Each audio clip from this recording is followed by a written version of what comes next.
Hi friends, నేను మీ Jafar. Welcome back to Jafar education. ఈ వీడియోలో మనము 6th అండ్ 7th క్లాస్ సోషల్కి సంబంధించినటువంటి ముఖ్యమైన అంశాలను మనమైతే రివిజన్ అయితే చేసుకుందాము ఒకే దగ్గర.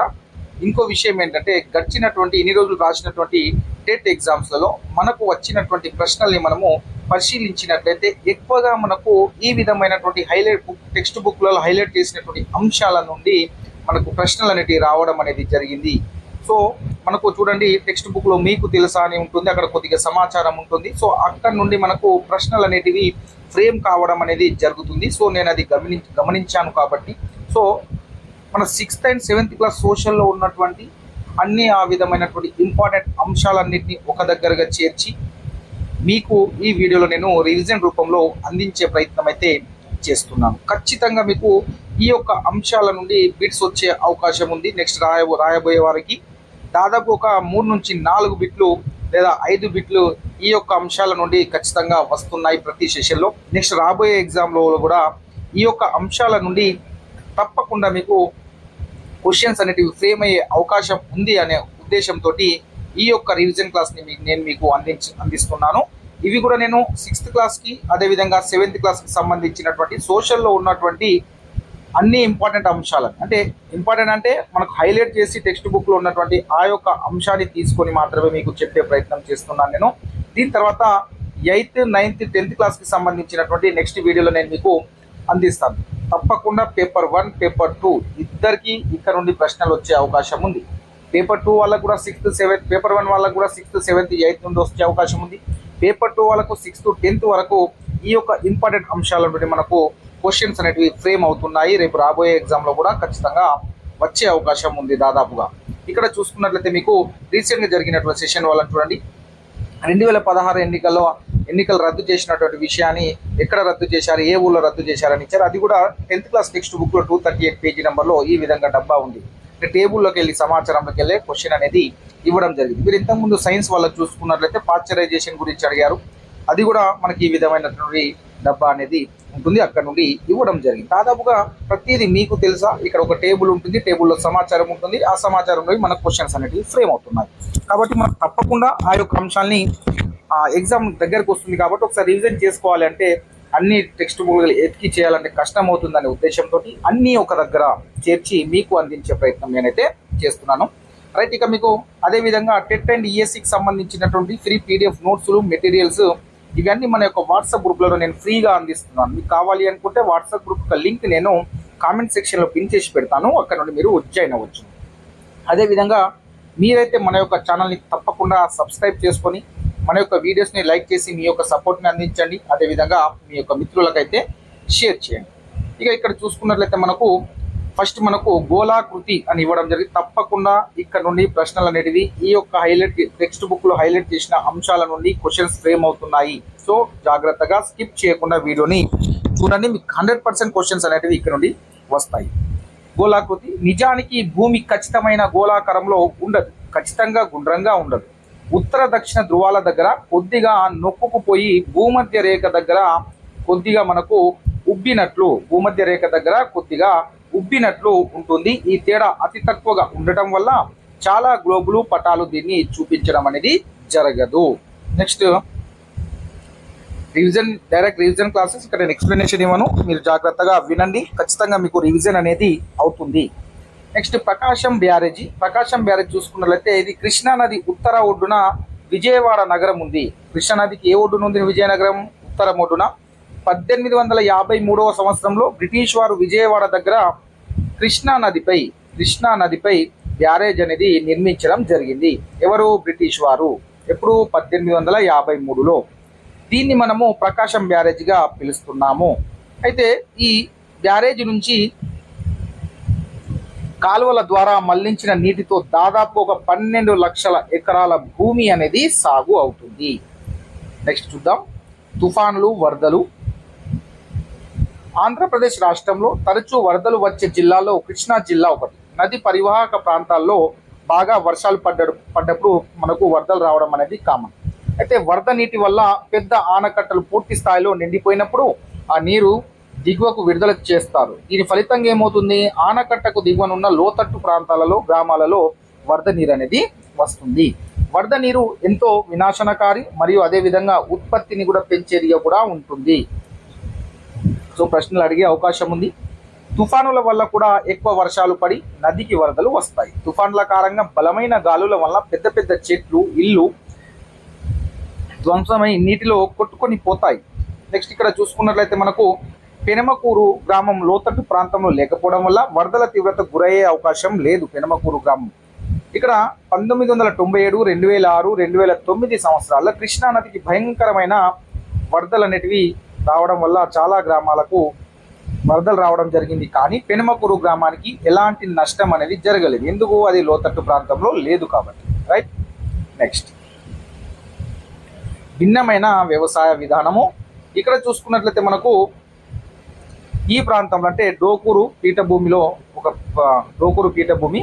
సో ఈ ప్రాంతంలో అంటే ఈ డోకూరులో నేలలు అంతగా సారవంతమైనవి కావని, వర్షపాతం తక్కువగా ఉండడమే కాకుండా దానిపై ఆధారపడలేమని కూడా చూసాం. ఇక్కడ చూసుకున్నట్లయితే అంటే ప్రతి సంవత్సరం వేరుశనగ వంటి పంటను సాగు చేయాలంటే రైతులు రసాయనిక ఎరువులు వాడాలి, బోరు బావులపై ఆధారపడాలి. అయితే మూడో సమస్య కూడా ఉంది, అది తెగుళ్ళు, పురుగులు సమస్య. వీటిని నియంత్రించడానికి రైతులు ఈ డోకూరు గ్రామ రైతులు ఖరీదైన పురుగు మందులు వాడుతున్నారు.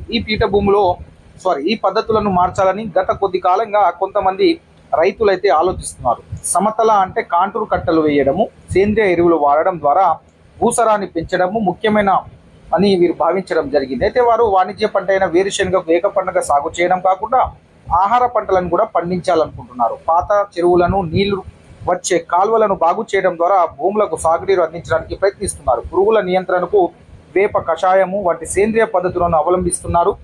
కాబట్టి ఈ డోకూరు పీఠభూమిలోని ఒక గ్రామము, ఈ డోకూరు పీఠభూమిలో ఒక భాగం ఉంటుంది, ఈ మన దక్కన్ పీఠభూమిలో భాగమే. సో ఈ డోకూరు గ్రామంలో సారవంతమైన నేలలు లేవు కాబట్టి సో అక్కడ పంటలు అనేటివి సరిగా లేవు. సో వారు దానికోసము కొత్త పద్ధతులను, సేంద్రియ ఎరువులను వాడడము, అలాంటి పద్ధతులను వాడి పంట దిగుబడి పెంచే ఆలోచనలో రైతులు అనేది ఉన్నారనేది దీని యొక్క సారాంశం. భిన్నమైన వ్యవసాయ విధానం అని సో ఇక్కడ మనకు హైలైట్ చేసి ఇవ్వడం అనేది జరిగింది. వీరు వేరుశనగతో పాటు ఏక పంటగా కాకుండా వేరే పంటలు కూడా వేయాలని నిర్ణయించడం అయితే జరిగింది. నెక్స్ట్ మనకు చూసుకున్నట్లయితే తెలంగాణ రాతి యుగపు స్థావరం. తొలి రాతి యుగానికి చెందిన పూర్వ చారిత్రక కాలం నాటి మానవులు రాష్ట్రంలోని వివిధ ప్రాంతాల్లో నివసించారు. వారు తయారు చేసిన రాతి పనిముట్లు దాదాపు రాష్ట్రంలోని అన్ని జిల్లాల్లో బయటపడడం జరిగింది. ఇక జయశంకర్ జిల్లాలో ఎక్కాల ప్రాంతంలో, నాగర్ కర్నూలు జిల్లాలోని అమరాబాద్, నల్గొండ జిల్లాలోని ఏలేశ్వరము, పెద్దపల్లి జిల్లాలోని రామగుండంలో, ఆదిలాబాద్ జిల్లాలోని ఉట్నూరులో, నిజామాబాద్ జిల్లా అయినటువంటి ఆర్మూర్లో, అదేవిధంగా సంగారెడ్డి జిల్లాలోని మంజీరాలోయలో, భద్రాద్రి జిల్లాలోని చర్ల అనే ప్రాంతాలలో ఈ యొక్క రాతి కట్టడాలు అనేటివి, రాతి యుగపు స్థావరాలు అనేటివి మన యొక్క తెలంగాణలో బయటపడడం అనేది జరిగింది. కాబట్టి ఇవి గుర్తుపెట్టుకునే ప్రయత్నం అయితే చేయండి. నెక్స్ట్ మీకు ఈ పీడిఎఫ్ని నేను మన యొక్క వాట్సాప్ గ్రూప్లలో నేను షేర్ చేస్తాను. మీరైతే మన యొక్క వీడియోస్ని తప్పకుండా లైక్ చేసి మీ యొక్క మిత్రులకు షేర్ చేయండి. కొత్తగా చూస్తున్న మిత్రులు మన ఛానల్ని తప్పకుండా సబ్స్క్రైబ్ అయితే చేసుకోండి. నెక్స్ట్ చూసుకున్నట్లయితే ఇక్కడ సూక్ష్మ రాతి చిత్రకళ స్థావరాలు. పూర్వ చారిత్రక కాలం నాటి తెలంగాణ ప్రజలు పెద్ద సంఖ్యలో వారి సూక్ష్మరాతి పరికరాలను, చిత్రాలను ఇక్కడ వదిలి వెళ్ళడం జరిగింది. అయితే ఇటువంటి చిత్రాలు మనకు వరంగల్ జిల్లా తిరుమలగిరి గ్రామంలోని పాండవుల గుట్టలో గల రాతి గుహాల గోడలపై కనుగొనబడ్డాయి. ఇక్కడ చూసుకున్నట్లయితే మనకు చూడండి, సూక్ష్మరాతి పరికరాలని, చిత్రాలను ఇక్కడ వదిలి వెళ్ళినప్పుడు మనకి ఇక్కడ వరంగల్ జిల్లా అయినటువంటి తిరుమలగిరి గ్రామం దగ్గర పాండవుల గుట్ట ఉంది. అక్కడ మనకు రాతి గుహాల గోడల పైన వీటిని కనిపెట్టడం అనేది జరిగింది. గుర్తుపెట్టుకోండి, ఏ జిల్లా? వరంగల్లోని ఎక్కడ? తిరుమలగిరి గ్రామం దగ్గర పాండవుల గుట్ట. సో అక్కడ మనకు సూక్ష్మరాతి పరికరాల స్థావరాలు, రాతి చిత్రకళ స్థావరాలు మనకు లభించడం అనేది జరిగింది. సూక్ష్మరాతి పరికరాలు, చిత్రాలు.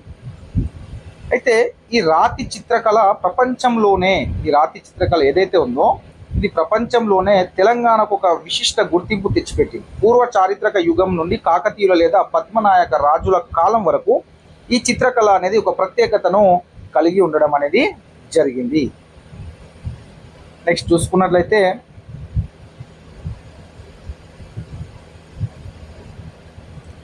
రాతి చిత్రకళలో వేట, పోరాడుతున్న సన్నివేశాలు, తేనె సేకరణ, నృత్యం మరియు సంగీతం మొదలైనవి చూపించడం అనేది జరిగింది రాతి చిత్రకళలో. అయితే ఎద్దు, బర్రె, మూపురం ఎద్దు, జింక, ఏనుగు, అడవి మేక, పులి, ముసలి, తేలు, అదేవిధంగా ముళ్ళపంది, ఎండ్రికాయ, కప్ప, పాకె, కీటకాలు, చేప, తాబేలు, బల్లి, కోతి, ఎలుగుబంటి మరియు పక్షులు, గద్దల్లాంటి పక్షులు, రాబందు, కొంగ, నెమలి, కాకి, తేనెటీగలు, సీతకొక చిలుక, వీటితో పాటు రేఖాగణిత చిహ్నాలు, మానవ చిత్రాలు, విల్లు, బాణం, కత్తి, బరిసె వంటి ఆయుధాలు కూడా మనకు రాతి చిత్రకళల్లో కనిపించడం అనేది జరిగింది.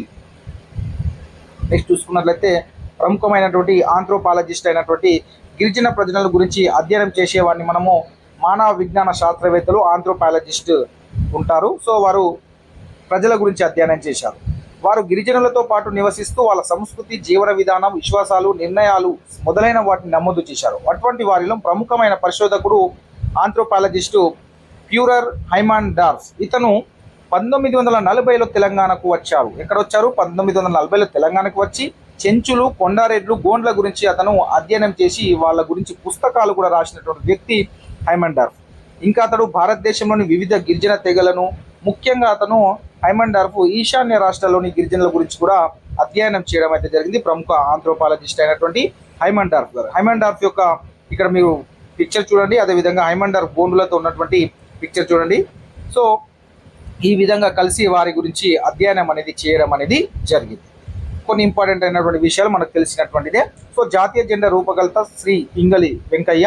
జాతీయ రాజముద్ర మనకు సారనాథ్ వద్ద ఉన్న అశోకుని ధర్మ స్తూపంలోని 3 సింహాల గుర్తు నుండి తీసుకోబడింది. జాతీయ వృక్షం మర్రి చెట్టు, జాతీయ పుష్పము తామర పువ్వు. నెక్స్ట్ మనకు జాతీయ భాష తెలుసు హిందీ, జాతీయ పండు తెలుసు మామిడి పండు, జాతీయ జంతువు రాయల్ బెంగాల్ పులి, జాతీయ నది గంగా నది.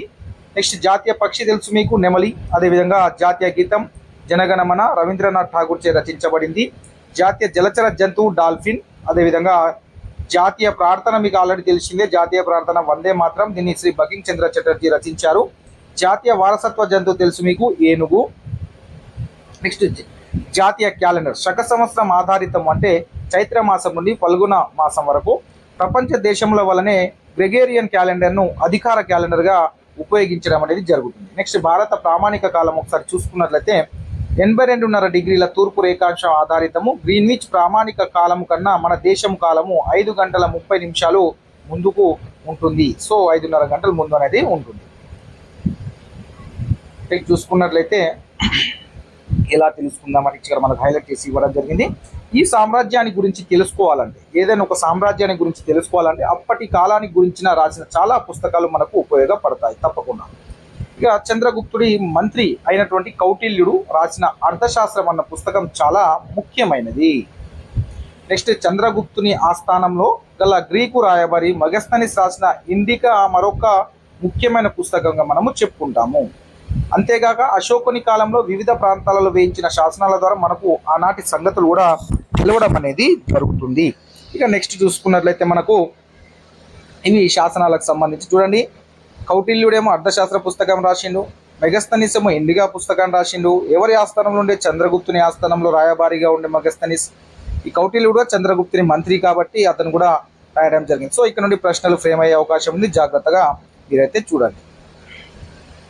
నెక్స్ట్ చూసుకున్నట్లయితే అర్థశాస్త్రం. చంద్రగుప్తుని మంత్రి అయిన చాణక్యుడు, అతన్ని కౌటిల్యుడు అంటాం మనము. అర్థశాస్త్రం అనే పుస్తకంలో ఏం రాశాడంటే రాజు రాజ్యాలను ఎలా జయించాలో, వాటిని ఎలా పరిపాలించాలో తెలియజేశాడు. అంతేగాక రాజ్యానికి కుట్రలు కుతంత్రాల నుంచి ఎలా కాపాడుకోవాలి, వివిధ వృత్తుల వారి నుంచి పన్నులు ఎలా వసూలు చేయాలో, భారత ఉపఖండంలో లభించే వివిధ వనరులను ఏమిటో అతను వివరించడం జరిగింది అర్థశాస్త్రం అనే పుస్తకంలో. ఎవరు? చాణక్యుడు, అతన్నే కౌటిల్యుడు అంటాం. నెక్స్ట్ చూసుకున్నట్లయితే కళింగ యుద్ధాన్ని తెలిపే అశోకుని శాసనం. ఈ శాసనంలో అశోకుడు ఏం ప్రకటించారంటే చక్రవర్తి అయిన 8 సంవత్సరాలకు నేను కళింగను జయించాను. కళింగ అంటే Odisha, right.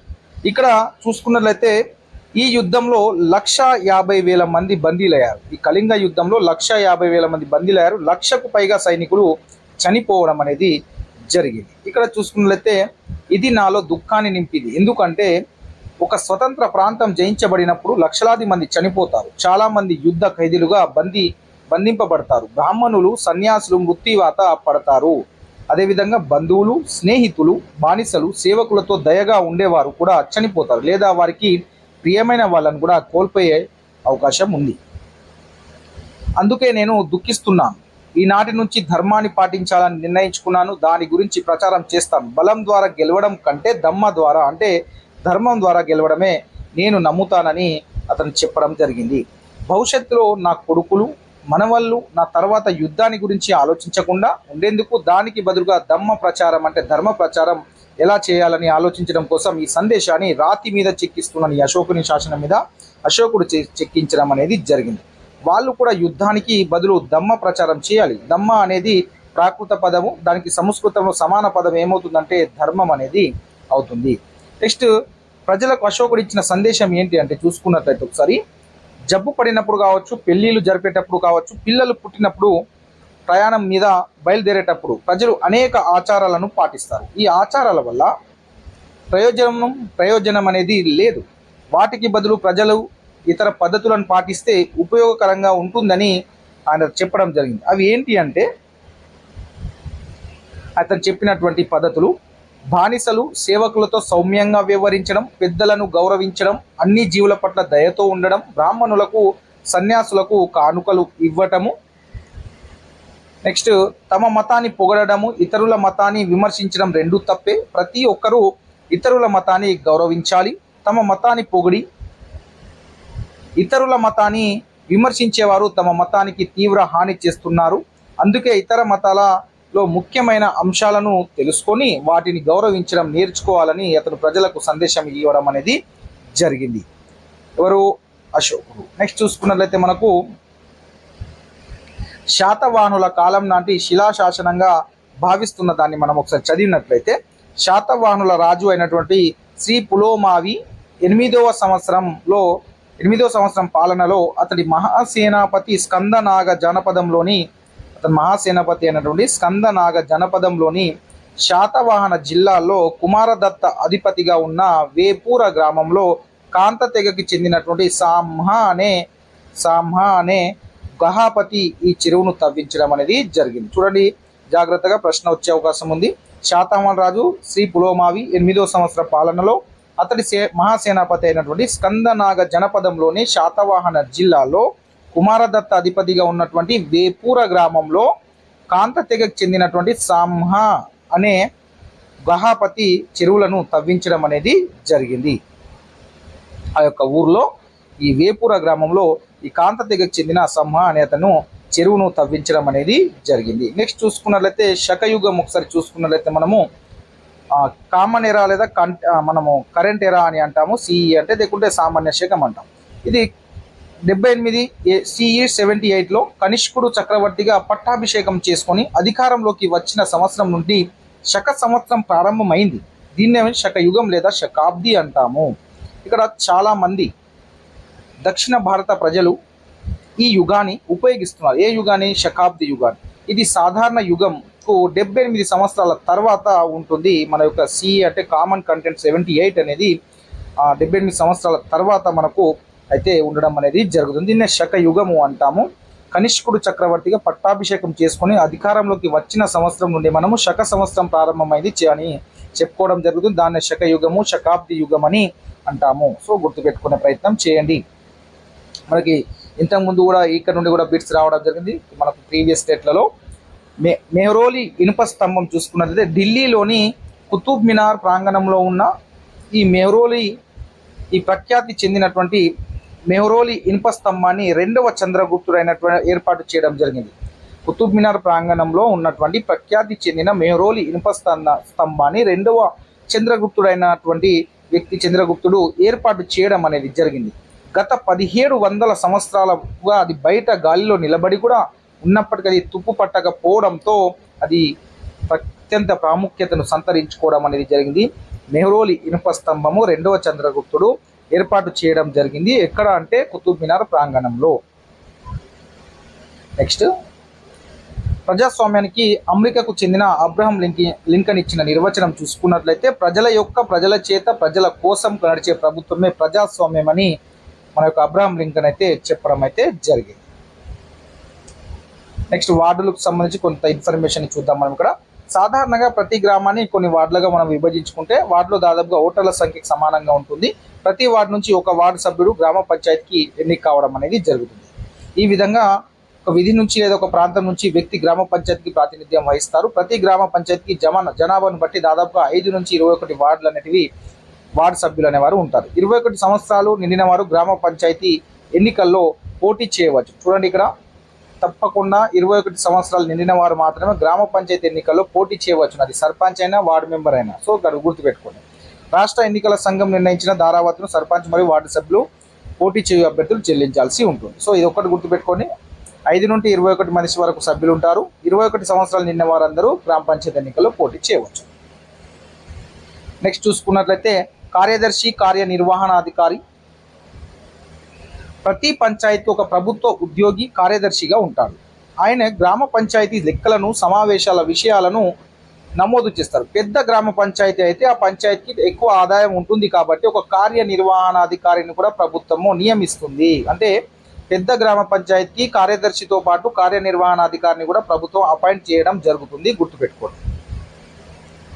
Next sub contracting work. మెరుగైన సేవలు అందించడానికి దేశంలో చాలా పురపాలక సంఘాలు చెత్త సేకరించడము, తొలగించడం వంటి పనులను ప్రైవేటు కాంట్రాక్టర్ల పైన ఆధారపడుతున్నారు మన పురపాలక సంఘం వారు. అయితే దీనినే మనము సబ్ కాంట్రాక్టింగ్ అంటారు. అంటే ఇంతకు ముందు ఈ పనులను పురపాలక సంఘం ఉద్యోగులే చేసేవారు. ఇప్పుడు వీటిని ప్రైవేటు వ్యక్తులు అనేవారు చేస్తున్నారు. చెత్తను సేకరించేటప్పుడు చాలా ప్రమాదకరమైన పని కాబట్టి వీళ్ళు జాగ్రత్తలు తీసుకోవాలి. మాస్క్ ధరించడము, గ్లౌజులు వేసుకోవడం ఇవన్నీ ధరించి ప్రైవేటు వ్యక్తులకు అప్పచెప్పడం జరుగుతుంది. అంటే పురపాలక సంఘం వాళ్ళు వాళ్ళ దగ్గర ఉన్నటువంటి పనిని ఒక కాంట్రాక్టర్కి ఇస్తే ఒక కాంట్రాక్టర్ ఆ పనిని చేపించడం అనేది జరుగుతుంది. దాన్ని మనం సబ్ కాంట్రాక్టింగ్ అని అంటాం.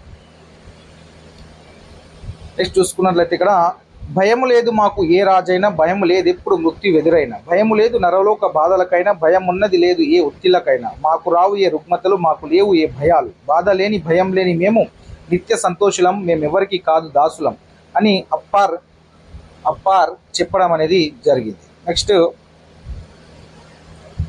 నన్ని ప్రపంచం పిచ్చివాడన్నా, లోకులు నన్ను చూసి పరిహసించిన నేనెన్నడూ సిగ్గుపడను అని అన్ని భూషాణాలుగా భావిస్తాని మాణిక్య వాచకర్ చెప్పడం అనేది జరిగింది. గుర్తుపెట్టుకునే ప్రయత్నం అయితే చేయండి, మాణిక్య వాచకర్. నెక్స్ట్ భారతదేశపు ఫారెస్ట్ మ్యాన్ చూసుకున్నట్లయితే మనకు జాదవ్ మొలాయిస్ పయంగ్ అస్సాంలోని జోర్హాట్ జిల్లాలోని ఒక అటవీ కార్మికుడే జాదవ్ మొలాయ్ పయంగ్.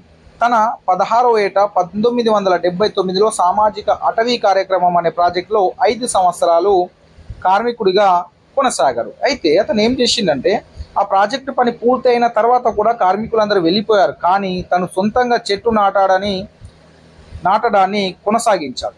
20 సంవత్సరాల కాలంలో బ్రహ్మపుత్ర నది యొక్క ఇసుక తిన్నెలపై తాను దాదాపుగా 1360 ఎకరాల విస్తీర్ణంలో ఎన్నో చెట్లు నాటి వాటిని సంరక్షించాడు. ఆయన చేసిన ఈ పనితో మొత్తం ఆ ప్రాంతం అంతా అడవిగా మారిపోయింది. దానితో ఆ అడవిని ఆయన పేరుతోనే పిలుస్తున్నారు, మొలాయ్ అడవిగా పిలవడం జరుగుతుంది.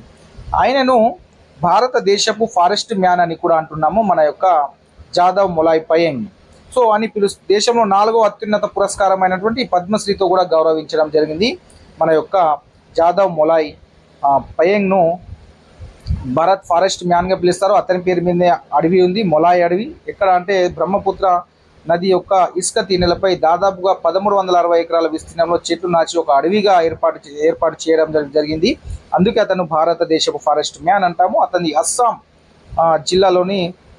అస్సాం రాష్ట్రంలోని జోర్హాట్ జిల్లాలో ఒక అటవీ కార్మికుడు, మన యొక్క భారత ఫారెస్ట్ మ్యాన్. నెక్స్ట్ చూసుకున్నట్లయితే వనజీవి రామయ్య, మన తెలంగాణకు చెందినటువంటి వ్యక్తి. ఒకసారి చూసుకున్నట్లయితే తెలంగాణ రాష్ట్రంలోని ఖమ్మం గ్రామీణ మండలంలోని రెడ్డిపల్లి గ్రామానికి చెందినటువంటి 70 ఏళ్ల వయసు గల దరిపల్లి రామయ్య వనజీవి రామయ్యగా ప్రజాదరణ పొందాడు. మొక్కలు నాటండి, ప్రాణాన్ని కాపాడండి అనే వాక్యం యొక్క ఉపయోగాల గురించి ఉపన్యాసాలు ఇవ్వడం కాకుండా ఆయన దానిని సార్థకం చేసి చూపించినటువంటి వ్యక్తి వనజీవి రామయ్య. జేబులున్న విత్తనాలతో, సైకిల్ నిండా మొక్కల బరువులతో మైళ్ళ దూరం సైకిల్ తొక్కుతూ వెళ్ళి వాడిగా స్థానికులకు తాను తెలుసు. పర్యావరణాన్ని కాపాడడానికి మొక్కలు నాటడం ఎంత అవసరమో ఆయన వాస్తవంగా గుర్తించాడు. అతడు వెళ్ళే ప్రతి చోట తన వెంట ఎవరు లేకున్నా ఒక్కడే బీడు భూముల్లో మొక్కలు నాటాడు. మొక్కలు నాటడమే కాదు, ఇతర వ్యక్తులకు, సంస్థలకు మొక్కలు నాటడానికి ప్రేరణ ఇచ్చినటువంటి వ్యక్తి మన యొక్క వనజీవి రామయ్య. అయితే పర్యావరణాన్ని కాపాడడానికి తను చేసినటువంటి అవిశ్రాంతమైన కృషికి, పచ్చదనాన్ని పెంచడానికి తను చేసిన అద్భుతమైన ప్రయత్నంతోనే దేశంలోనే గౌరవప్రదమైనటువంటి పద్మశ్రీ పురస్కారం వనజీవి రామయ్యకు రావడం అనేది జరిగింది. గుర్తుపెట్టుకున్న తెలంగాణకు సంబంధించినటువంటి వ్యక్తి. తెలంగాణ రాష్ట్రం ఖమ్మం గ్రామీణ మండలంలోని రెడ్డిపల్లి గ్రామానికి చెందినటువంటి 70 ఏళ్ల వయసు గల దరిపెల్లి రామయ్యనే వనజీవి రామయ్యగా మనం పిలవడం జరుగుతుంది. నెక్స్ట్ చూసుకున్నట్లయితే సముద్ర మట్టం. సముద్ర ఉపరితలంపై అంటే మీన్ సీ లెవెల్ అంటాం. సముద్ర ఉపరితలంపై పెద్ద చిన్న అలలు నిరంతరం వస్తుంటాయి. అవి ఎప్పటికీ స్థిరంగా ఉండవు. ఈ ప్రక్రియల వల్ల సముద్రం ఎత్తు అని నిరంతరం పెరుగుతూ తగ్గుతూ ఉంటుంది. మరి ఈ ఎత్తులలో ఏ ఎత్తును మనం సముద్ర నీటి మట్టం లేదా 0 మీటర్గా 0 మీటర్లుగా ఎత్తుగా గుర్తించాలి అంటే ఈ సమస్యకు పరిష్కారంగా సముద్రపు ఎత్తును వివిధ సమయాల్లో కొలిచి వాటి సగటు ఆధారంగా సముద్ర మట్టాన్ని లెక్కగట్టడం అనేది జరుగుతుంది. శాస్త్రవేత్తలు అనేక సంవత్సరాలు ఈ సగటు అలలను ఎత్తులను పరిశీలించి లెక్కించి వారు ఒక అవగాహనకు వచ్చి సగటు సముద్ర మట్టాన్ని నిర్ధారించడం జరిగింది. నెక్స్ట్ చూసుకున్నట్లయితే బాష్పీభవనము. నీరు ఆవిరిగా మారటాన్ని బాష్పీభవనం అంటాం. నీటి ఆవిరి తిరిగి నీరుగా మారడాన్ని మనము ద్రవీభవనం అంటాం. గాలిలో పై భాగాన తెలియాడుతున్న చిన్న నీటి బిందువుల సమూహమే మనకు మేఘాలు అని అంటాము మనము. నెక్స్ట్ జలచక్రం. సముద్రాల నుండి నీరు ఆవిరై ఆకాశంలో మేఘాలుగా తయారై వాటికి చల్లని గాలి తగలగానే వర్షిస్తాయి. ఆ నీరు పల్లపు ప్రాంతంలో ప్రవహిస్తూ నదులుగా ఏర్పడి తిరిగి సముద్రంలో కలుస్తుంది. ఇదే ప్రక్రియ నిరంతరం కొనసాగుతుంది. దీన్నే జలచక్రం అని అంటాము. నెక్స్ట్ అవపాతము. వివిధ రూపాలలో గాలిలోని తేమ భూమి మీద పడటాన్ని మనము అవపాతము అంటాం. ఇది మంచుగా, వర్షంగా, పొగమంచు, అదేవిధంగా తుషారము, వడగండ్ల మొదలైన అనేక రూపాలలో ఉంటుంది అవపాతము. సో వివిధ రూపాల్లో గాలిలోని తేమ భూమి మీద పడడాన్ని మనము అవపాతం అంటాం. ఇది ఎన్ని రూపాలలో ఉంటుంది? వర్షంగా ఉంటుంది, మంచుగా ఉంటుంది, పొగమంచుగా ఉంటుంది, తుషారం లాగా ఉంటుంది, వడగండ్లు, ఇలా మొదలైన అనేక రూపాల్లో అవపాతం అనేది ఉంటుంది. నెక్స్ట్ ఆర్ద్రత. మొన్న సెషన్లో ఈ యొక్క ప్రశ్న రావడం జరిగింది. వాతావరణంలో అదృశ్యంగా ఉన్న నీటి ఆవిరినే ఆర్ద్రత లేదా తేమ అని అంటాము. మొన్న జరిగినటువంటి సోషల్ పేపర్ 2 వాళ్ళకి ఈ యొక్క ప్రశ్న అడగడం అనేది జరిగింది. ఉష్ణోగ్రతతో పాటు ఆర్ద్రత కూడా పెరిగినప్పుడు మనకు అసౌకర్యంగా ఉంటుంది. చెమట ద్వారా ఆవిరి గాక ఉక్కగాను జిగటగాను ఉంటుంది. వాతావరణంలో అదృశ్యంగా ఉన్న నీటి ఆవిరిని ఏమంటారు? డైరెక్ట్ ప్రశ్న అడిగారు. సో ఆర్ద్రత లేదా తేమ అని అంటాం. నెక్స్ట్ చూసుకున్నట్లయితే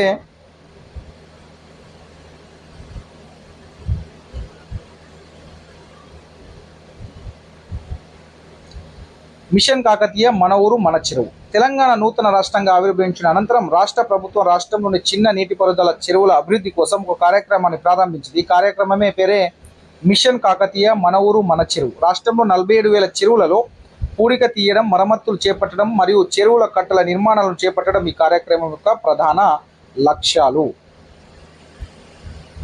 నెక్స్ట్ చూసుకున్నట్లయితే పడుగు, పేక, వార్ఫ్, వెఫ్ట్ అని అంటాం. పడుగు అంటే వార్ఫ్, పేక అంటే వెఫ్ట్ అని అంటాము. ఒకసారి చూసుకున్నట్లయితే బట్టలో దారాలు మీరు గుర్తిస్తారు. పడుగు అంటే వార్ఫ్. పడుగు దారాలు పైనుండి కింద వరకు ఉంటాయి. పడుగు అంటే పైనుంచి కిందకు ఉంటే నిలువుగా ఉన్నటువంటి దారాలను మనము పడుగు అంటాం. దాన్ని మనం వార్ఫ్ అని కూడా అంటాం. పేక అంటే వెఫ్ట్. పేక అంటే వెఫ్ట్ దారాలు మనకు ఎడమ నుంచి ఇట్లా పొడికి ఉంటాయి. దాన్ని మనము వెర్ఫ్ లేదా పేక అని అనడం అనేది జరుగుతుంది. ఇక్కడ చూసుకున్నట్లయితే మీకు కనిపిస్తుంది ఈ విధంగా ఉంటాయి. సో ఇట్లా నిలువుగా ఉన్నాయేమో పడుగు, మనకు అడ్డంగా ఉన్నాయేమో పేక అంటాం. ఓకేనా? దానికి ఇంకో పేరు కూడా ఉంది. పడుగు అంటే వార్ఫ్, అదేవిధంగా పేక అంటే వెఫ్ట్, గుర్తుపెట్టుకోండి. నెక్స్ట్ కాలుష్యం సంబంధించినటువంటి విషయాలు ఒకసారి చూసినట్లయితే కాగిత పరిశ్రమకు ఆవలి వైపు వెళ్తే ఒక రకమైన చెడు వాసన వస్తుంది. దీనికి కారణం ఏంటి? ఆ పరిశ్రమలో వాడే వివిధ రసాయనాలు. పరిశ్రమ నుండి బయటకు వచ్చిన తర్వాత ప్రాంతంలో నివసించే వారితో మాట్లాడితే ఏమన్నారంటే ఈ వాసన సర్వసాధారణమని, అంతేకాకుండా పొలాల్లో, మొక్కల్లో, ఆకులు, తోటల్లోని చెట్లు, ఫ్యాక్టరీలు వదిలే దుమ్ము ధూళితో నిండిపోతాయని వారు అన్నారు. సో ఇక్కడ చూసుకున్నట్లయితే సిర్పూర్ కాగజ్ నగర్లో కూడా మనకు కాగిత పరిశ్రమ ఉంది. అక్కడ కూడా చెడు వాసన వస్తుంది. ఆ సిటీ మొత్తం అంటే ఆ యొక్క నగరం అంతా చెడు వాసనతో నిండిపోతుంది. సో అక్కడ కూడా ఈ పరిశ్రమ మంచినీటిని అధిక మొత్తంలో తీసుకుని రసాయనాలతో కలుషితమైన నీటిని బయటకు పంపుతుంది. ఇది నదులు అంటే పక్కకు పెద్దవాగు ఉంటుంది, దాంట్లో మన సిర్పూర్ కాగజ్ నగర్ మిల్ యొక్క పరిశ్రమ యొక్క వాటర్ కలవడం జరుగుతుంది. సో గత సంవత్సరం ఈ పరిశ్రమలో బయటకు పంపే నీటిని శుభ్రం చేసే ప్లాంట్ నిర్మిస్తారు. దీంట్లోకి ఇక్కడ చూడండి, గత సంవత్సరం ఈ పరిశ్రమలో బయటకు పంపే నీటిని శుభ్రం చేసే ప్లాంటుని నిర్మించారు. దీంట్లోకి రసాయనాలు కలిసిన నీటిని పంపిస్తారు. ఈ ప్లాంట్లో యంత్రాలు కలుషిత రకాలను గాలి, నీరు, నేల, ఆహారం వాటిని కలుషితం చేసే పదార్థాలు తొలగించి వాతావరణాన్ని కలుషితం చేయని విధంగా నీటిని బయటికి పంపిస్తాయి. మిగిలిన ఇతర ఘనరూప పదార్థాన్ని ఎరువుగా వాడవచ్చు. బయటకు వచ్చే నీటిని వ్యవసాయానికి కూడా ఉపయోగిస్తున్నారు. చూడండి, కొత్తగా టెక్నాలజీ వచ్చింది. గత సంవత్సరమే పరిశ్రమలో బయటకు పంపే నీటిని శుభ్రం చేసే ప్లాంట్ను కూడా ఏర్పాటు చేయడం జరిగింది కాగిత పరిశ్రమలో.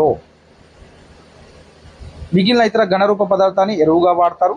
వ్యవసాయానికి ఆ నీళ్ళని కూడా వాడడం అనేది జరుగుతుంది. మన రాష్ట్రంలో, దేశంలో విభిన్న వస్తువులను తయారు చేసే అనేక పరిశ్రమలు అయితే ఉన్నాయి. అవి తక్కువ సమయంలో ఎక్కువ ఉత్పత్తి చేస్తున్నాయి. ఇక్కడ మనము నెక్స్ట్ చూసుకున్నట్లయితే నాగభట్టు విజయాలు. చాలా మంది రాజులు తమ విజయాలను ప్రశస్తిలలో వర్ణించేవారు. మధ్యప్రదేశ్లోని గ్వాలియర్లో సంస్కృత లిపిలో లభించిన ఒక ప్రశస్తి ప్రతిహార రాజైన నాగభట్టు విజయాలను మనకు కింది విధంగా వర్ణిస్తుంది. ఒకసారి చూద్దాము.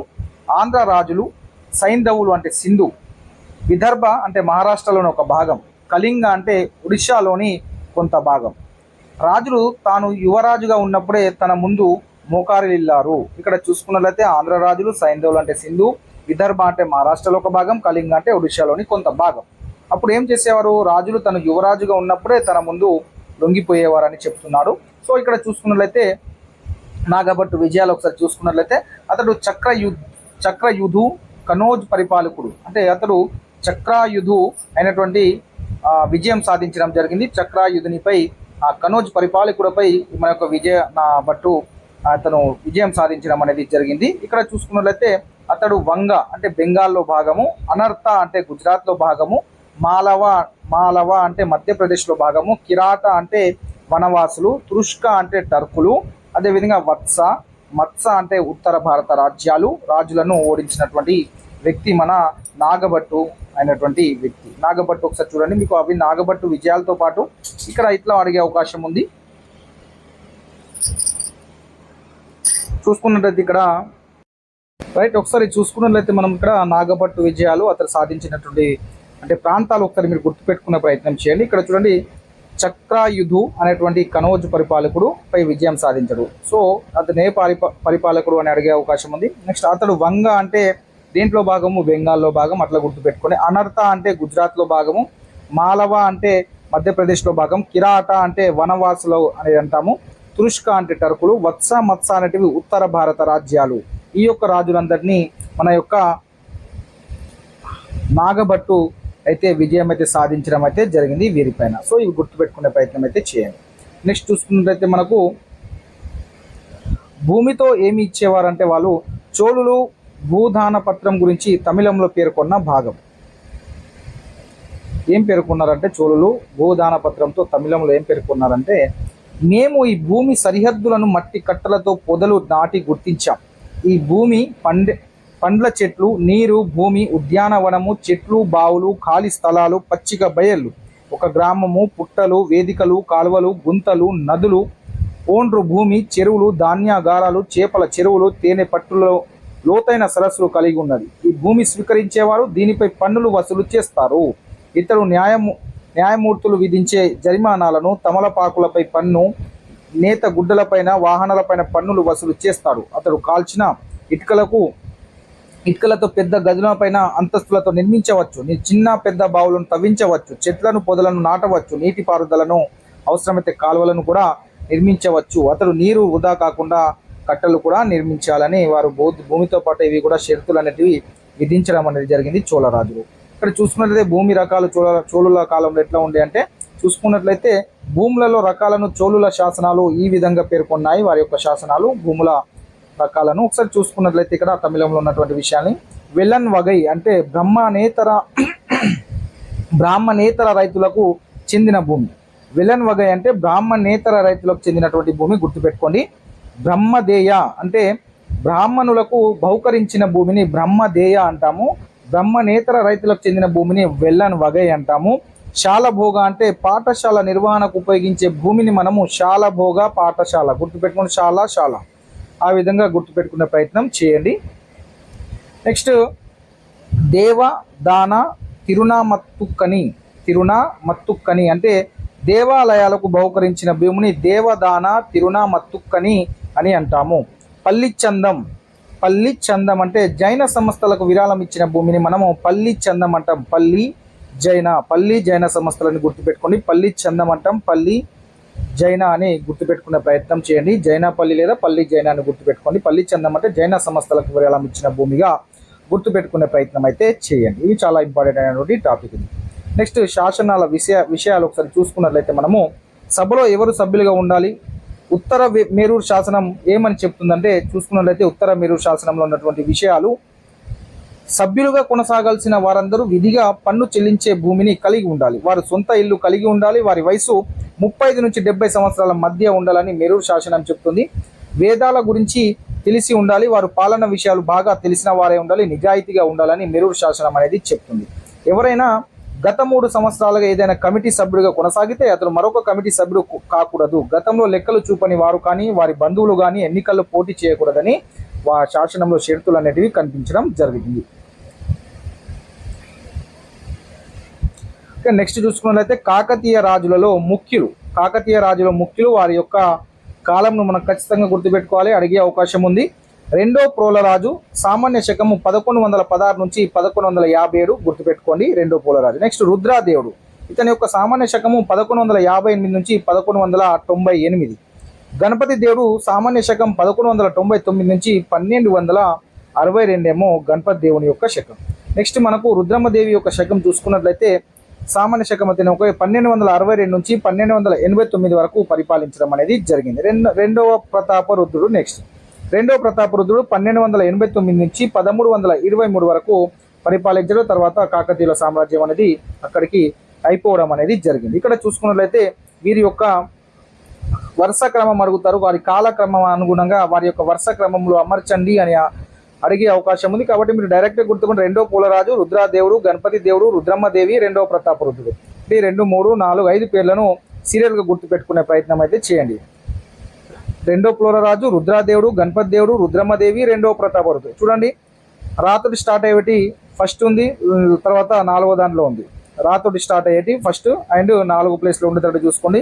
రెండో పూలరాజు, రుద్రమ్మదేవి, తర్వాత రాతోటి, మళ్ళీ రాతోటి ఫస్ట్ ఒకటి ఉంటుంది, 4th ఒకటి ఉంది, నెక్స్ట్ 5th లాస్ట్లో ఒకటి ఉంది, తర్వాత మధ్యలో గణపతి దేవుడు ఒకటి ఉన్నారు. ఓకేనా, ఈ విధంగా గుర్తుపెట్టుకున్న మీరు ఈజీగా ఈ కాలక్రమంగా అమర్చవచ్చును. రాతోటి స్టార్ట్ అయినవి మొత్తం ఎన్ని ఉన్నాయి మనకు? 4 ఉన్నాయి. 1, 2, 3, 4. ఈ విధంగా మీరు కాలక్రమానుగా గుర్తించే ప్రయత్నం అయితే చేసుకోండి. ఈజీగా చూడండి, రే ఫస్ట్ ఉంటుంది, లాస్ట్ ఉంటుంది. రెండో పులరాజు, రెండో ప్రతాపరుద్రుడు. ఫస్ట్ రూ అనేటివి 2వ ప్లేస్లో ఉంటుంది, ఒక 4వ ప్లేస్లో ఉంటుంది, మధ్యలో గణపతి దేవుడు వస్తారు. ఆ విధంగా రుద్రాదేవుడు, రుద్రమ్మదేవి ఆ విధంగా గుర్తుపెట్టుకునే ప్రయత్నం అయితే చేయండి. ఇంకా నెక్స్ట్ చూసుకున్నట్లయితే బొల్లి నాయకుడు రుద్రమ్మదేవిని రుద్రదేవ మహారాజు అని పిలిచేవాడు. బొల్లి నాయకుడు రుద్రమ్మదేవిని రుద్రదేవ మహారాజు అని పిలిచేవాడు. వీడియో చూస్తున్న మిత్రులందరూ తప్పకుండా మన యొక్క ఛానల్ని సబ్స్క్రైబ్ చేసేయండి, మన యొక్క వీడియోస్ని లైక్ చేయండి. ఈ యొక్క వీడియో చేయడానికి చాలా అయితే ఎఫర్ట్ అయితే చేశాము. అన్ని టెక్స్ట్ బుక్లు చూసి దాంట్లో ఉన్నటువంటి ఈ అంశాలన్నిటి తీసుకోవడానికి చాలా టైం అయితే పట్టింది. మీరైతే తప్పకుండా మన యొక్క వీడియోని లైక్ చేసి ఛానల్ని అయితే సబ్స్క్రైబ్ చేసుకోండి. ఇటలీ యాత్రికుడైన మార్కో పోలో మోటుపల్లి రేవులను సందర్శించి ఇక్కడి నుండి వజ్రాలు, సాలెగూడు మాదిరి సన్నని నేత బట్టలు విదేశాలకు ఎగుమతి అయ్యేవని, వీటిని ధరించడానికి మోజుపడని విదేశీ రాజులు, రాణులు కానీ నాడు లేరని తెలిపినటువంటి వ్యక్తి మార్కో పోలో. మోటుపల్లి రేవులను సందర్శించి ఇటలీ యాత్రికుడు మార్కో పోలో మన దగ్గర ఉన్నటువంటి నేత బట్టలు విదేశాలకు ఎగుమతి అయ్యేవని, వాటిని ప్రతి ఒక్కరు మోజుతోటి కొనేవారని, రాజులు రాణులని అతను చెప్పడం అనేది జరిగింది. కులం అడ్డుగోడలను ఛేదించిన పల్నాటి వీరుల కథకు సంబంధించిన విషయాలు ఒకసారి మనము చూద్దాం. రైట్, ఇక్కడ మనము చూసుకున్నట్లయితే మనకు పల్నాటి వీరుల చరిత్రను సుమారు 14వ శతాబ్దం చివరిలో శ్రీనాథుడు రచించారు. పల్నాటి వీరుల చరిత్రను ఎవరు రచించాడు? శ్రీనాథుడు రచించాడు. నాటి కాలంలో యోధులు అవగాహనతో కలిసికట్టుగా బాధ్యతలు ఎలా నిర్వహించారో ఈ యొక్క కథ తెలుపుతుంది. ఇందులో ప్రధాన పాత్రధారుడైనటువంటి బాలచంద్రుని నమ్మకస్తులైన విభిన్న నేపథ్యాలు కలిగిన అనుచరులచే ఒక యుద్ధ బృందం ఉండేది. అందులో ఒకతను ఏం చేశారంటే, అందులో ఒకతను బ్రాహ్మణుడు, మిగతా వారు కమ్మరి, కంసలి, చాకలి, కుమ్మరి, మంగలి వంటి వివిధ వృత్తులకు సంబంధించిన వారు ఉండేది. వీరు ఎంతో బాధ్యతగా అన్నదమ్ములుగా మెలిగేవారు. యుద్ధానికి వెళ్లే ముందు బాలచంద్రుడి తల్లి ఈ సోదరుల కోసం స్వయంగా ఆహారాన్ని తయారు చేసేది, కానీ వివిధ పాత్రలలో వడ్డించేది. మట్టి, ఆకు, కంచు మొదలైన పాత్రలలో వారి అన్నం అయితే వారికి పెట్టేది. ఈ వివక్ష బాలచంద్రుడికి నచ్చలేదు. యుద్ధ వీరులకు కులంతో పని లేదని బాలచంద్రుడు అంటాడు. ఆనాటి ఆచార్య వ్యవహారాలను తిరస్కరిస్తూ తమ ఉమ్మడి విధికి గుర్తింపుగా సోదరులందరూ ఒకరి పాత్రలోనిదే మరొకరు తిన్నారు. సో ఈ పల్నాటి వీరుల కథను రచించిందేమో శ్రీనాథుడు. గుర్తుపెట్టుకోండి, 14వ శతాబ్దం దాదాపుగా. బాలచంద్రుడు అంటే కులాన్ని అప్పుడే వ్యతిరేకించి అందరూ కలిసి ఉండాలని చెప్పినటువంటి వ్యక్తి. నెక్స్ట్ చూసుకున్నట్లయితే విజయనగర రాజులో ముఖ్యులు. ఇది కూడా కాలక్రమానుగుణంగా అరేంజ్ చేయమనవచ్చు, లేకుంటే ఎవరు ఏ కాలానికి సంబంధించిన వారని కూడా అడిగే అవకాశం ఉంది, కాబట్టి గుర్తుపెట్టుకునే ప్రయత్నం అయితే చేయండి. హరిహర రాయులు సామాన్య శకం 1336 నుంచి 1357. మొదటి బుక్కరాయలు సామాన్య శకం 1357 1377. రెండవ హరిహర రాయలు సామాన్య శకము 1377 నుంచి 1404. రెండవ దేవాలయాలు సామాన్య శకం 1426 నుంచి 1446. సాలువ నరసింహరాయలు సామాన్య శకం 1486 1491. నెక్స్ట్ శ్రీకృష్ణ దేవాలయాలు సామాన్య శకం 1509 నుంచి 1529. అచ్యుతారాయాలు సామాన్య శకం 1529 నుంచి 1542. ఆలియా రామరాయలు చూసుకున్నట్లయితే మన ఆలియా రామరాయలు సామాన్య శకము 1543 నుంచి 1565. నెక్స్ట్ వెంకటపతి రాయలు సామాన్య శకం 1585 నుంచి 1614 వరకు ఉంది. ఇది విజయనగర రాజుల యొక్క ముఖ్యులు చూసుకున్నట్లయితే ఖచ్చితంగా ఇక్కడ నుండి ప్రశ్నలు వచ్చే అవకాశం ఉంది. వీటిని జాగ్రత్తగా మీరు మళ్ళీ ఒకసారి చూసుకునే ప్రయత్నం అయితే చేయండి. నెక్స్ట్ గోల్కొండ కుతుబ్ షాహీలు 1512 నుంచి 1687 వరకు పరిపాలించడం జరిగింది. వాళ్ళ యొక్క కాలక్రమ పట్టిక చూసుకున్నట్లయితే ఇది కూడా అడిగే అవకాశం ఉంది. కుతుబ్ షాహీల యొక్క కాలక్రమ పట్టిక మీరు సరిగా అరేంజ్ చేయండి అని అడుగుతారు. కాలానికి అనుగుణంగా అమర్చండి అని అడిగే అవకాశం ఉంటుంది. కులీ కుతుబ్ షా ఏమో 1512 నుంచి 1543 వరకు ఉండే. నెక్స్ట్ జషన్ కులీ కుతుబ్ షా ఏమో 1543 నుంచి 1550. ఇబ్రహీం కులీ కుతుబ్ షా ఏమో 1550 నుంచి 1580. మహమ్మద్ కులీ కుతుబ్ షా ఏమో 1580 నుంచి 1612. మహమ్మద్ కుతుబ్ షా ఏమో అతను కూడా 1612 నుంచి 1626 వరకు ఉండేను. తర్వాత అబ్దుల్లా కుతుబ్ షా ఏమో 1626 నుంచి 1677 వరకు ఉంటే, అబుల్ హసన్ తనాషా ఏమో 1672 నుంచి 1687 వరకు ఉండే. చివరి రాజు కుతుబ్ షా వంశస్థులలో చివరి అయినటువంటిది అబుల్ హసన్ తనాషా. నెక్స్ట్ ముఖ్యమైన మొఘల్ చక్రవర్తులు, దండయాత్రలు, సంఘటనలు ఒకసారి చూసినట్లయితే ఇక్కడ బాబర్ సామాన్య శకం 1520 నుంచి 1530. సామాన్య శకం 1520లో ఇబ్రాహీం లోడీని సామాన్య శకం 1520లో ఇబ్రాహీం లోడీని ఓడించి ఢిల్లీ, ఆగ్రాలో నియంత్రణలోకి తెచ్చుకున్న వ్యక్తి బాబర్. రాజ్యస్థాపన చేశారు 1520లో. తర్వాత హుమాయూన్ అంటే ఇతనే హుమాయూన్. సామాన్య శకం 1530 నుంచి 1556. హుమాయూన్ను షేర్ ఖాన్ ఓడించి ఇరాన్కు తరిమేశాడు. ఇరాన్లో హుమాయూన్ సఫావిద్ షా సహాయాన్ని పొందాడు.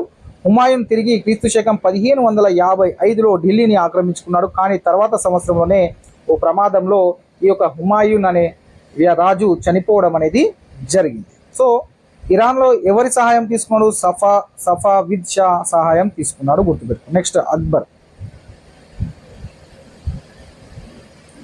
అక్బర్ చూసుకున్నట్లయితే సామాన్య శకం ఇతని ఒక 1556 నుంచి 1605 వరకు ఉంది. అక్బర్ చక్రవర్తి అయ్యే నాటికి అతని వయసు కేవలం 13 సంవత్సరాలే.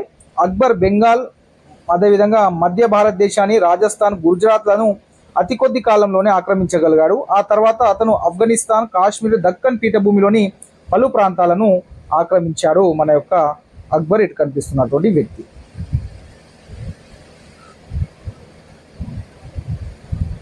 నెక్స్ట్ మనకు షాజహాన్ 1627 నుంచి 1658 దక్కన్ ప్రాంతంలో మొఘలులు రాజ్య విస్తరణ కొనసాగించాడు.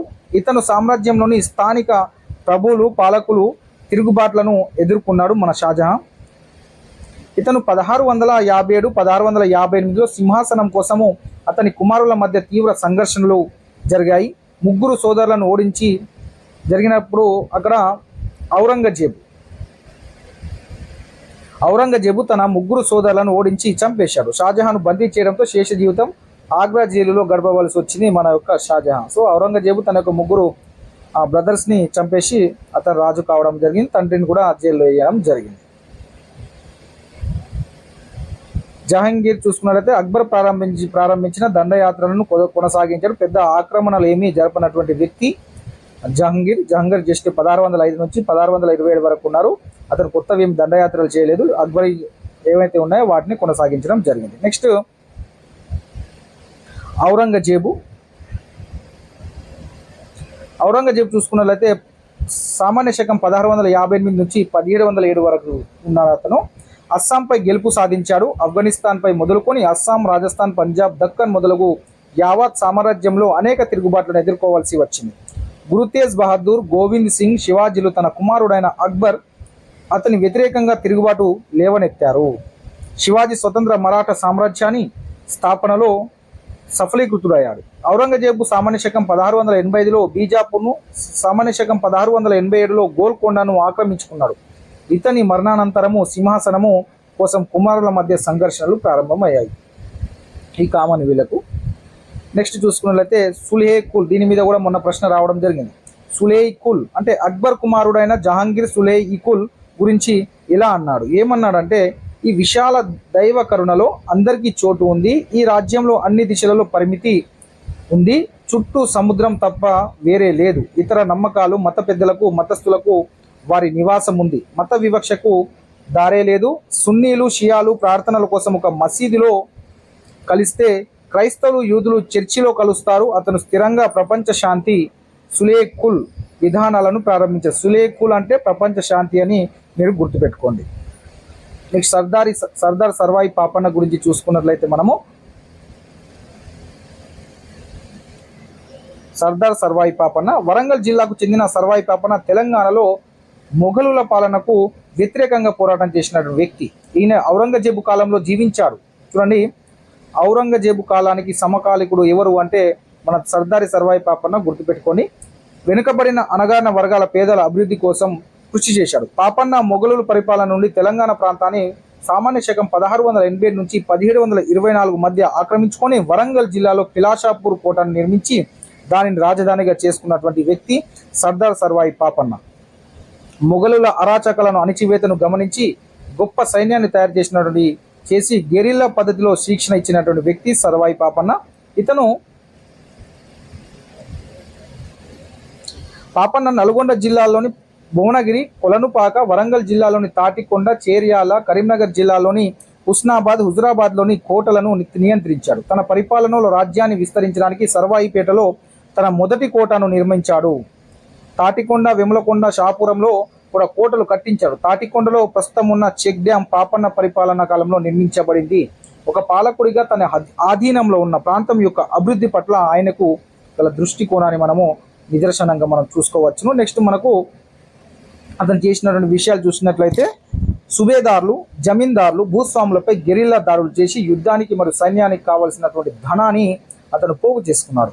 పాపన్న యొక్క ప్రజాధారణకు సంబంధించి వార్తలు ఔరంగజేబుకు చేరడంతో పాపన్నను అణిచివేయమని రుస్తుం దిల్ ఖాన్కు సలహా ఇచ్చాడు ఔరంగజేబు. అప్పుడు రుస్తుం దిల్ ఖాన్ మొదటగా ఖాసిం ఖాన్కు పంపించి పాపన్నతో పోరాటం చేసి షాపురం కోటను ఆక్రమించుకోమన్నాడు. పాపన్న ఖాసిం ఖాన్ను ఓడించి చంపేశాడు. దీనితో రుస్తుం దిల్ ఖాన్ ఏం చేసిండు, స్వయంగా యుద్ధానికి దిగాడు. యుద్ధం దాదాపుగా 3 నెలలు కొనసాగింది. చివరికి రుస్తుం దిల్ ఖాన్ యుద్ధం నుండి పారిపోయాడు. కానీ పాపన్న తన స్నేహితుడు అదేవిధంగా అనుమాయుడైనటువంటి సర్వన్నను కోల్పోయాడు. తర్వాత సామాన్య శకం 1707లో ఔరంగజేబు చనిపోయిన తర్వాత దక్కను సుబేదారైనటువంటి కంబక్ష ఖాన్ దక్కన్పై నియంత్రణ కోల్పోవడము ప్రారంభమైంది. ఈ బలహీనమైన పరిపాలనను పాపన్న గమనించి వరంగల్ కోటపై ఏప్రిల్ 1, 1708లో దాడి చేసి ఆక్రమించుకున్నాడు. తాటికొండ వద్ద తర్వాత కిలాషాపురం వద్ద చాలా కాలం యుద్ధం జరిగింది. అక్కడి నుండి పాపన్న తప్పించుకున్నాడు. సామాన్య శకం 1712లో అతన్ని పట్టుకొని శిరచ్ఛేదం చేయడం అనేది జరిగింది. సో ఇది సర్దారి సర్వాయి పాపన్నకు సంబంధించినటువంటి ముఖ్యమైన అంశాలు. బిడ్స్ వచ్చే అవకాశం ఉంది, జాగ్రత్తగా ఒకసారి వినండి. ఈ పీడిఎఫ్ నేను మళ్ళీ మీకు గ్రూప్లో షేర్ చేస్తాను. నెక్స్ట్ హైదరాబాద్ అసఫ్ జాహీలు 1724 నుంచి 1948 వరకు వీరి యొక్క పరిపాలన కొనసాగింది. ఒకసారి చూసుకుంటే వాళ్ళ కాలక్రమ పట్టిక అసఫ్ జాహీల్ అది. నిజాం ఉల్ ముల్క్ మొదటి నిజాం 1724 నుంచి 1748 వరకు పరిపాలించాడు. నాసర్ జంగ్ ఏమో 1748 నుంచి 1751, ముజఫర్ జంగ్ ఏమో 1751, 1751 అది ఒక సంవత్సరమే పరిపాలించిండు. తర్వాత సాలబత్ జంగ్ 1751 నుంచి 1762. తర్వాత నిజాం అలీ ఖాన్ అంటాం, దీన్నే నిజాం అలీ ఖాన్ రెండవ నిజాం అంటాం, 1762 నుంచి 1803 వరకు. సికిందర్ జా ఇతని మూడవ నిజాం అంటాం, 1803 నుంచి 1829 అడుగుతారు. మూడవ నిజాం పేరేంది, రెండవ నిజాం పేరేంది, నాలుగవ నిజాం పేరు అని ఇట్లా అడిగే అవకాశం ఉంది. ఇది గుర్తుపెట్టుకునే ప్రయత్నం చేయండి. నెక్స్ట్ నాసిర్ ఉద్దౌలా ఇతని నాలుగో నిజాం అంటాము, 1829 నుంచి 1857. అఫ్జల్ ఉద్దౌలాని మనము ఐదో నిజాం అంటాము, 1857 నుంచి 1869 వరకు పరిపాలించారు. మీర్ మహబూబ్ అలీ ఖాన్ మనం ఆరో నిజాం అంటాము, 1869 నుంచి 1911 వరకు ఇతను మీర్ మహబూబ్ అలీ ఖాన్ పరిపాలించాడు. తర్వాత మీర్ ఉస్మాన్ అలీ ఖాన్ ఇతని ఏడవ నిజాం అంటాము, 1911 నుంచి 1948 వరకు పరిపాలించడం జరిగింది. ఇది అసఫ్ జాహీల యొక్క కాలక్రమ పట్టిక. ఖచ్చితంగా గుర్తుపెట్టుకునే ప్రయత్నం అయితే చేయండి. నెక్స్ట్ చూసుకున్నట్లయితే మీరట్ పట్నం తేదీ ఆదివారం, రాత్రి సోమవారం, మే 10, 11, 1857. సిపాయిల తిరుగుబాటు వార్త దావానంలాలా మీరట్లో వ్యాపించింది. పట్టణమంతా ఆగ్రహ ఆవేశంలో ఊగిపోయారు. ప్రజావాహిని బజార్ల గుండా ప్రయాణించి ఆంగ్లేయుల బంగ్లాలపై దాడి చేశారు. ఆ జన సమూహంతో పోలీసులు కూడా జత కలిశారు. ఇప్పటికే ఆంగ్లేయుల బంగ్లాకు నిప్పటించారు. చాలామంది ఆంగ్లేయులను చంపడం జరిగింది. ఇక్కడ చూసుకున్నట్లయితే ఒక రోజులోనే మీరట్ సిపాయిలు యమునా నదిని దాటి ఢిల్లీ చేరారు. వారు మొఘల్ చక్రవర్తి బహదూర్ షా జాఫర్ను నిర్బంధించిన ఎర్రకోటలోకి ప్రవేశించారు. బహదూర్ షా జాఫర్ను చక్రవర్తిగా ప్రకటించి అతనిని బ్రిటిష్ సార్వభౌమాధికారాన్ని ధిక్కరించడానికి అంగీకరించమని ఒప్పించారు. ఆంగ్లేయులను పారద్రోలండి, మొఘలుల పాలను తిరిగి తేండి అని ఆ యొక్క తిరుగుబాటుదారులు స్పష్టంగా పేర్కొని ఇవ్వడం జరిగింది. అంటే బ్రిటిష్లు నిర్బంధించినటువంటి బహదూర్ షా జాఫర్ను విడిపించడం అనేది జరిగింది. ఎర్రకోటపై కూడా ఇది ఎర్రకోటకు సంబంధించినటువంటి విషయాలు. రైట్. నెక్స్ట్ మనము తెలంగాణ శాసన మండలి సంబంధించిన విషయాలు ఒకసారి చూసినట్లయితే ఇక్కడ చూసుకున్నట్లయితే 2014 వరకు తెలంగాణ మరియు ఆంధ్రప్రదేశ్లో ఒక రాష్ట్రంగా ఉండేది. ఆంధ్రప్రదేశ్ చట్టసభలో 2 సభలు ఉండేవి. రెండవ దానిని శాసన మండలి అంటాము. ఇది 1958లో ఏర్పాటైంది. ఇప్పుడు ఈరోజు మనకు ఎలక్షన్లు కూడా జరుగుతున్నాయి ఎమ్మెల్సీకి సంబంధించి. 1958లో ఏర్పాటు చేయబడి 1985 వరకు పనిచేసి మళ్ళీ వాటిని 2007లో ఏర్పాటై పనిచేస్తుంది. అంటే 85 తర్వాత రద్దు చేశారు, మళ్ళీ 2007లో ఏర్పాటు చేయడం అనేది జరిగింది. ఇక చూసుకున్నట్లయితే మన శాసన మండలి శాశ్వత సభ. తెలంగాణ శాసన మండలిలో 40 మంది ఎమ్మెల్సీలు ఉంటారు. వీరి పదవి కాలం 6 సంవత్సరాల కాలానికి ఎన్నుకుంటారు. వీరిలో 1/3 వంతు సభ్యులు ప్రతి 2 సంవత్సరాలకు ఒకసారి పదవి విరమణ అనేది ఇచ్చేస్తారు. వీరిని శాసన మండలి సభ్యులు ఎమ్మెల్సీ అని అంటాము. ఈ సభకు పోటీ చేయడానికి భారత పౌరుడై ఉండాలి, 30 సంవత్సరాల వయసు నిండి ఉండాలి ఖచ్చితంగా. ఎలాంటి లాభదాయకమైన కేంద్ర రాష్ట్ర ప్రభుత్వాల పదవులను కలిగి ఉండకూడదు. ఇంతేగాక పార్లమెంట్ నిర్ణయించిన ఇతర అర్హతలు కూడా కలిగి ఉండాలి. 1/3 వంతు అంటే 14 మందిని శాసన సభ్యులు ఎన్నుకుంటారు. అంటే ఎమ్మెల్యేలు ఒక 14 మందిని ఎన్నుకుంటారు. 1/3 వంతు అంటే మిగిలిన ఇంకా 14 మందిని స్థానిక సంస్థలైన పంచాయతీలు, మున్సిపాలిటీలు ఎన్నికైన వాళ్ళు ఎన్నుకుంటారు. అంటే సర్పంచ్లు, ఎంపీటీసీలు, జెడ్పీటీసీలు, మున్సిపల్ చైర్మన్లు ఇంకో 14 మందిని ఎన్నుకోవడం జరుగుతుంది. ఇక 1/12 వంతు అంటే అంటే ముగ్గురుని పట్టభద్రులు ఎన్నుకుంటారు. ముగ్గురు ఎమ్మెల్సీని పట్టభద్రులు ఎన్నుకుంటారు. ఈరోజు జరుగుతున్నటువంటి ఎన్నిక పట్టభద్రులకు సంబంధించినది. నెక్స్ట్ 1/12 వంతు అంటే ముగ్గురిని ఎవరు ఎన్నుకుంటారు? టీచర్స్ ఎన్నుకుంటారు, ఉపాధ్యాయులు. 1/6 వంతు అంటే ఇంకో 6గురిని గవర్నర్ అనేవారు నామినేట్ చేయడం జరుగుతుంది. మీరు గుర్తుపెట్టుకోండి. రాష్ట్రంలో ఏ చట్టం చేయాలని 2 సభల ఆమోదం అనేది తప్పనిసరిగా ఉంటుంది. అయితే మనము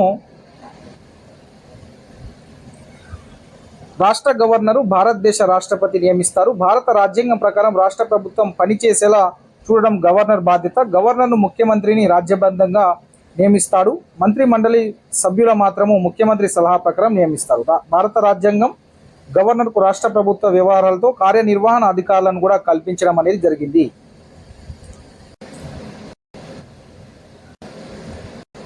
మనం నెక్స్ట్ చూసుకున్నట్లయితే మనకు మన రాష్ట్ర గవర్నర్ అయితే రాధాకృష్ణన్ గారు ఉన్నారు, సిపి రాధాకృష్ణన్. సో మన ప్రస్తుత గవర్నర్ పేరు గుర్తుపెట్టుకోండి. నెక్స్ట్ చూసుకున్నట్లయితే రిజర్వేషన్ల పద్ధతి ఒకసారి చూసుకున్నట్లయితే మనము దళితులు, ఆదివాసులు వంటి బలహీన వర్గాల ప్రజలు ఎన్నికలు పోటీ చేసి గెలవడం చాలా కష్టంతో కూడుకున్న పని కాబట్టి వారికి కూడా రిజర్వేషన్లు కల్పించడం అనేది జరిగింది. ఇక్కడ చూసుకున్నట్లయితే తెలంగాణ అసెంబ్లీ రిజర్వ్ చేసిన నియోజకవర్గాల సంఖ్య చూసుకున్నట్లయితే మొత్తం మన దగ్గర మొత్తం 119 ఎమ్మెల్యేలు ఉన్నారు. దాంట్లో షెడ్యూల్ కులాలు అంటే ఎస్సీ వారికి 19 ఎమ్మెల్యే సీట్లు రిజర్వ్ చేయబడ్డాయి. అదేవిధంగా ఎస్టీ వారికి అంటే ఎస్టీ షెడ్యూల్ తెగల వారికి 12 ఎమ్మెల్యే సీట్లు రిజర్వ్ చేయబడ్డాయి. ఆంగ్లో ఇండియన్గా ఒకరిని నియమించడం అనేది జరుగుతుంది. మొత్తం 119 ఎమ్మెల్యేలు అయితే ఉంటారు. సో ప్రజెంట్ ఆంగ్లో ఇండియన్లు అయితే నియమించడం అయితే లేదు. నెక్స్ట్ చూసుకున్నట్లయితే పిల్లల భద్రతను పరిరక్షించుటకు భారత ప్రభుత్వం 2 ప్రత్యేక చట్టాలను చేసింది. ఒకటి బాలల లైంగిక వేధింపుల నిరోధక చట్టం, దీన్నే 2012 పోక్సో యాక్ట్ 2012 అంట. ఈ చట్టం బాలలకు సంక్షేమం మరియు భద్రతను కల్పిస్తుంది. నెక్స్ట్ ఇంకోటి చూసుకుంటే బాల నేరస్తుల న్యాయ చట్టం 2015. ఈ చట్టం బాల నేరస్తులకు పరిరక్షణకు మరియు న్యాయ రక్షణకు అంటే అనాథలు ఇతరులకు న్యాయ రక్షణ అనేది కల్పిస్తుంది. వారికి విద్య, వైద్యము, పౌష్టికాహార లోపం మరియు కౌన్సిలింగ్ అందించి సమాజంలో వారికి నిర్మాణాత్మకమైన పాత్రను నిర్వహించినట్లు సహాయపడుతుంది మన యొక్క బాల నేరస్తుల న్యాయ చట్టం 2015.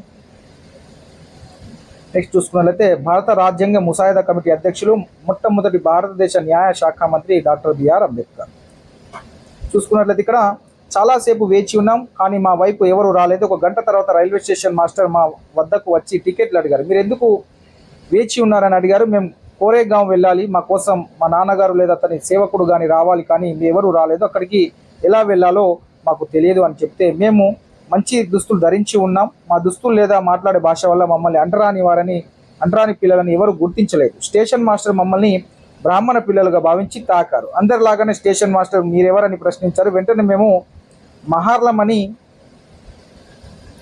బాంబే ప్రెసిడెన్సీలో మహార్ ఒక అంటరాని కులంగా భావించబడేది. మహార్ అంటే బాంబే ప్రెసిడెన్సీలో మహార్లం అని చెప్పగానే అతడు నిర్గంతపోయాడు. అతని ముఖం ఒక్కసారిగా మారిపోయింది. తన ముఖంలో కనబడే వికర్షణ భావనలు నివారించుకోలేకపోయాడు. వెంటనే మేము అతన్ని గదికి దూరంగా మొదట నిలబడిన స్థలానికి వెళ్ళాం. సూర్యాస్తమయం కావస్తుంది కానీ మా నాన్నగారు కానీ అతని సేవకుడు కానీ రాలేదు. మేము బయలుదేరినప్పటికీ సంతోషము, ఉత్సాహమంతా కలవరంతో బాధగా మారింది. అరగంట తర్వాత స్టేషన్ మాస్టర్ తిరిగి మా వద్దకు వచ్చి మీరేం చేయాలనుకున్నారని అడిగారు. ఒక ఎడ్ల బండి కనుక అద్దెకు లభిస్తే దాని మీద లేదా దూరం లేకుండా నడిచే వెళ్ళగలమని అన్నారు. అక్కడ అద్దెకు వెళ్ళే ఎడ్ల బండ్లు చాలా ఉన్నాయి. బండ్ల వారి వద్దకు వెళ్ళి అడిగాను. అయితే మేము మహార్లం కావడం వల్ల ఎవరు కలుషితం కావడానికి కానీ అంటరాని వారిని ఎక్కించుకోవడానికి కానీ అనిపించుకోవడానికి వాళ్ళు సిద్ధంగా లేరని చెప్పడం జరిగింది. మేము 2 డబ్బు చెల్లించడానికి సిద్ధంగా ఉన్నా అది పని చేయదని తెలిసింది. మా తరపున మాట్లాడడానికి స్టేషన్ మాస్టర్ ఏమి చేయాలో తోచక నిశ్శబ్దంగా ఉండిపోయాడు. సో ఇది డాక్టర్ బిఆర్ అంబేద్కర్ యొక్క రచన నుండి తీసుకున్నటువంటి స్టోరీ. నెక్స్ట్ చూసుకున్నట్లయితే కార్మిక సంఘం కార్మికుల సంక్షేమాన్ని కాపాడడానికి వారితో ఏర్పడిన ఒక వ్యవస్థని మనం కార్మిక సంఘం అని అంటాము. కార్మికుడు ఒంటరిగా చర్చించి సాధించలేని సమస్యలని కృషితో ఒక సంఘంగా ఏర్పడి వారైతే సాధించడం అనేది జరుగుతుంది. నెక్స్ట్ చూసుకున్న స్వయం ఉపాధి మహిళా సంఘం, దీన్నే సేవ అంటాం. SCWA self employed women's association సేవ, SCWA స్వయం ఉపాధి మహిళా సంఘం అంటాం. 1971లో అహ్మదాబాద్ బట్టల మార్కెట్కు బండ్లు లాగే మహిళా వలస కార్మికులు వెళ్ళి చేనేత కార్మికుల సంఘంను సంప్రదించి వారి గృహ వసతి సౌకర్యం మెరుగుపరచుకోవడానికి సహాయం చేయమని కోరారు. ఇది భారతదేశంలో ప్రాచీన పెద్ద సంఘం. మహాత్మా గాంధీ దీనితో కలిసి పనిచేశారు. చేనేత కార్మికుల సంఘం వారి సహాయంతో 1971లో స్వయం ఉపాధి మహిళా సంఘం ఏర్పడి 1972లో అది పూర్తి స్థాయి కార్మిక సంఘంగా రూపొందడం అనేది జరిగింది. నెక్స్ట్ వాళ్ళు అప్పటి నుండి సేవ అంటే స్వయం సెల్ఫ్ ఎంప్లాయిడ్ ఉమెన్ అసోసియేషన్ వాళ్ళు వివిధ వృత్తులలో పనిచేస్తున్న మహిళలతో నిరంతరం పనిచేస్తుంది. ఈ అసోసియేషన్కు ఖచ్చితమైన కార్మిక యజమాని సంబంధాలు అనేవి లేవు. ఈ కేవలం కార్మికుల ఉనికి కోసం పనిచేస్తుంది. వారికి పెట్టుబడి లేదు. ₹5 చెల్లించి ఏ మహిళా కార్మికులైనా సభ్యత్వం తీసుకోవచ్చు. ఉద్యోగులైన మహిళలు తమ బాధలు పరిష్కరించుకోవడానికి, పని సంస్కృతి మెరుగుపరుచుకోవడానికి, ఆర్థికంగా నిలదొక్కుకోవడానికి, వారి పనుల కొనసాగించుకోవడానికి దోహదపడుతుంది ఈ సేవ అనేది. ఈ మన వీధుల్లో తిరిగి అమ్మేవారు, కూరగాయలు, పండ్లు, కుటీర పరిశ్రమ వాళ్ళు, గుడ్లు, చేనేత వృత్తవారు, కొత్త పాత బట్టలు అమ్మేవారు, ఇంట్లో పనిచేసేవారు, కమ్మరి వాళ్ళు, బీడీలు, అగరబత్తీలు, పాపడాలు, దుస్తులు అమ్మేవారు, వ్యవసాయ కూలీలు, నిర్మాణ రంగ కూలీలు, కాంట్రాక్ట్ కార్మికులు, ఇస్త్రీ కార్మికులు, పశువులు కాపర్లు, ఉప్పు కార్మికులు, జిగురు సేకరించేవారు ఈ సేవలో సభ్యులు కావచ్చును వీళ్ళంతా. ఓకేనా. సో ఇది ఎక్కడ నుండి స్టార్ట్ అయిందంటే 1971లో అహ్మదాబాద్లో అక్కడ నుండి వాళ్ళ దగ్గర ఇక వాళ్ళు ఏర్పాటు చేసి 72 నుంచి అది పూర్తి స్థాయి కార్మిక సంఘంగా ఏర్పడడం అనేది జరిగింది. స్వయం ఉపాధి మహిళా సంఘం. నెక్స్ట్ చూసుకున్నట్లయితే ఇక్కడ కుతుబ్ మినార్లో మొదటి అంతస్తులో వసారాను చూడండి. కుతుబుద్దీన్ ఐబక్ దీన్ని సుమారు సామాన్య శకం 1199 సంవత్సరంలో కట్టించారు. ఈ వసారా కింద క్షేత్ర గణిత నమూనాలో చెక్కిన ధనురాకారపు కమానాలను మీరు గమనించండి. ఈ వసారా కింద ఉన్న 2 వరుసలలో శాసనాలను చూశారా? ఇవి అరబిక్ భాషలో ఉన్నాయి. పై భాగంలో కోణాకారంలో వంగి ఉన్నది. ఈ శాసనాన్ని ఇలాంటి చోట్ల ఉంచాలంటే ఖచ్చితమైన పనితనం అవసరం. ఎంతో నైపుణ్యం కలిగిన శిల్పులు మాత్రమే నిర్మాణం చేయగలరు. 800 సంవత్సరాల క్రితం కొన్ని కట్టడాలు మాత్రమే రాళ్లతోనూ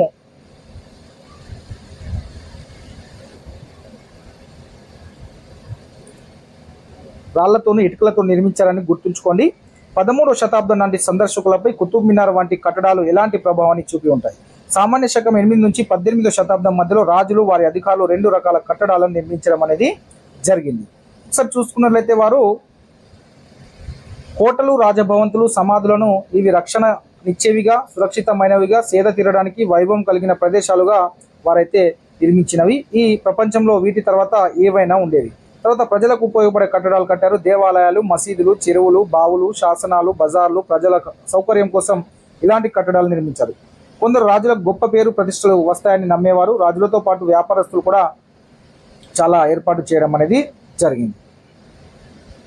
ఇక నెక్స్ట్ చూసుకున్నట్లయితే శాతవాహన రాజుల కాలక్రమ పట్టిక చూసుకున్నట్లయితే 230 క్రీస్తు పూర్వము 230 నుంచి క్రీస్తు శకము 225 వరకు ఉంటుంది. శ్రీముఖుడు యొక్క కాలక్రమం చూసుకున్నట్లయితే క్రీస్తు పూర్వము 271 నుంచి క్రీస్తు పూర్వము 248 వరకు ఉంటుంది. కృష్ణుడేమో క్రీస్తు పూర్వం 248 నుంచి 230.